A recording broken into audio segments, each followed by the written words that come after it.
बिद्री येथे गुटखा विक्री प्रकरणी एकाला अटक, 1.5 लाख रुपये किंमतीचा गुटखा जप्त. नमस्कार, आपण पाहत आहात ग्रामदेवता न्यूज. कोल्हापूर जिल्ह्यातून एक मोठी कारवाई. कागल तालुक्यातील बिद्री येथे गुटखा विक्री प्रकरणी पोलिसांनी एका इसमाला अटक केली असून त्याच्याकडून तब्बल 1.5 लाख रुपयांचा गुटखा जप्त करण्यात आलाय. मिळालेल्या माहितीनुसार उदय भिकाजी ढेकळे वय 39 राहणार मजरे कासारवाडा असे अटक करण्यात आलेल्या संशयिताचे नाव आहे. तो बेकायदेशीररित्या गुटख्याचा साठा करून विक्री करत असल्याची माहिती स्थानिक गुन्हे अन्वेषण शाखेला मिळाली होती. या माहितीच्या आधारे पोलिसांनी 17 मार्च रोजी बिद्री कोल्हापूर रोडवरील मटन मार्केट समोरील विघ्नहर्ता ट्रेडर्स या दुकानावर छापा टाकला.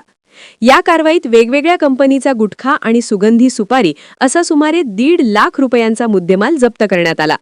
या प्रकरणी मुरगुड पोलीस ठाण्यात गुन्हा दाखल करण्यात आला असून पुढील तपास सुरू आहे. ही कारवाई स्थानिक गुन्हे अन्वेषण शाखेचे पोलीस निरीक्षक सुशांत चव्हाण यांच्या मार्गदर्शनाखाली सहाय्यक पोलीस निरीक्षक सागर वाघ, शिवाजी करे तसेच पोलीस उपनिरीक्षक जालिंदर जाधव आणि त्यांच्या पथकाने केली. अशा बेकायदेशीर गुटखा विक्रीवर पोलिसांची कारवाई सुरूच असून यामुळे या अवैध व्यवसायाला आळा बसणार का हे पाहणे महत्त्वाचे ठरणार आहे. ग्रामदेवता प्रतिनिधी मुरलीधर कांबळे, कोल्हापूर.